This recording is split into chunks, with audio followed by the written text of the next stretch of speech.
Hi, welcome to CIDC. I'm Jayashri Kurup. I'm editor CIDC Nirman.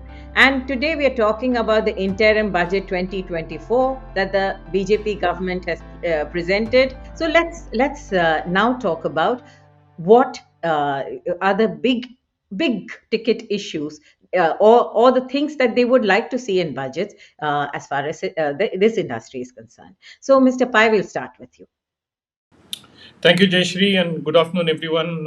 Thanks for joining in on this chat. Today, I think we heard Madam Finance Minister and the budget. Uh, I believe overall the requirements of the industry to maintain and sustain the growth momentum has been signaled. It's a continuation, more or less, of the policies which we have seen of the government in the last 10 years or so. We are seeing a strong push on the infrastructure being the growth engine. I always think that as we have seen many countries in the past, including China, a very robust investment in infrastructure and the overall momentum on that is extremely essential for rapid growth of the economy. And we have seen that play out in India and continuing to do so. And I'm confident that some of the steps which have been signaled in this budget will further enhance and reinforce. We've seen very strong, outlay on infrastructure. It has increased by almost 11% from last year, which is again signaling a strong continuity of the infrastructure focus of the government. We have seen the improvement on capex. Also, more importantly, I'm very encouraged that while balancing the priorities of growth, there have been significant announcements, maybe not as detailed as we would have liked, in sustainability. We have seen a lot of announcement around the green energy, the energy transition, and the net zero commitment of the country.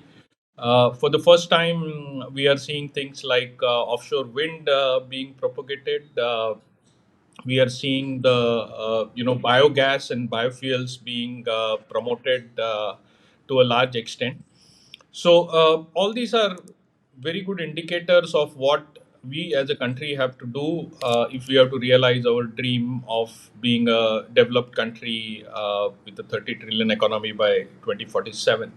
And directionally, I think we are growing, but we are also building sustainably. And that for me is very critical. A few issues which I would have liked to see a little more of is investment on technology, which is very critical for us as we grow as a nation. Some support and drive towards use of technology, a further commitment to faster dispute resolution and better planning on our projects, which again is a critical element of making all this investment successful. These are some of the things which we would have liked to see more of, but I'm sure that as the new government comes in later part of this year, we will see some of these issues addressed in a more meaningful way.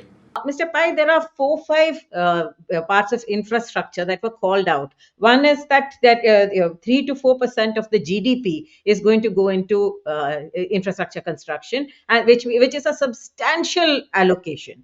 Then the second thing is that they've called out a few sectors. The last mile port connectivity. They've called out the corridors of railway connectivity, which will free up the remaining lines for enhancing the passenger travel as well as speeds.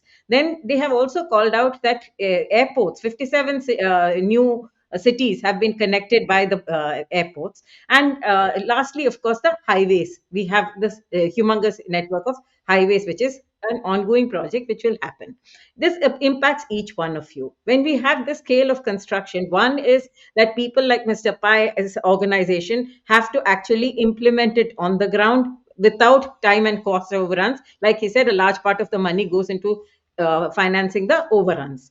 The second thing is that for people like Mr. Reddy and your tribe, these connectivities are actually going to grow. like in an earlier conversation, Mr. V. Suresh said that from 500 cities, Amrut cities, we've gone to 3,800 Amrut cities, which means that 3,800 cities are now water, sanitation, and waste management is in a structured fashion. It should be coming, right? So these are all projects of different dimensions, but ultimately, like each one of you have said, the contractors are only six.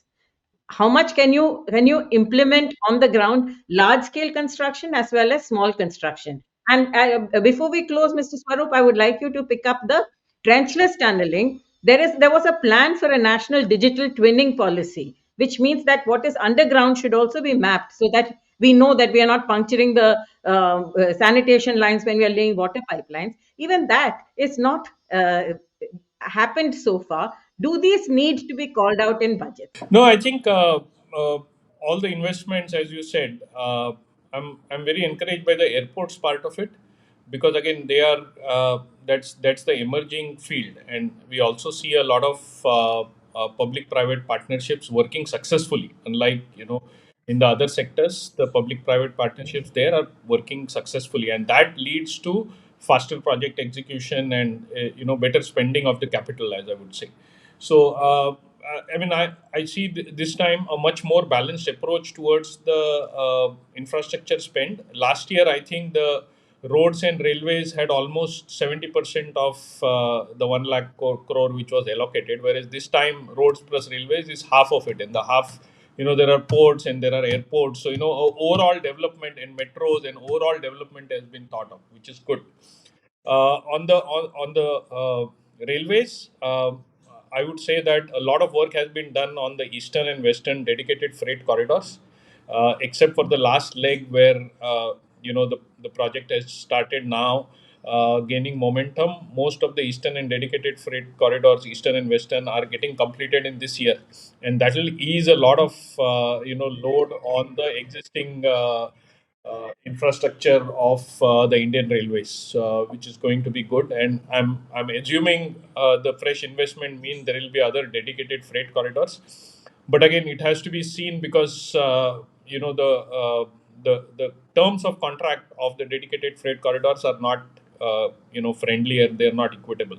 Find it very difficult for big players to successfully do projects, and the record of the present projects are there for everyone to see.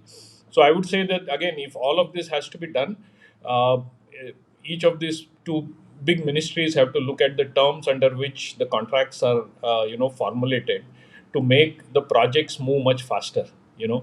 Have a much better front end planning, a front end definition. The DPRs which are made presently are extremely short on content, and technology needs to be improved so that the projects become more predictable.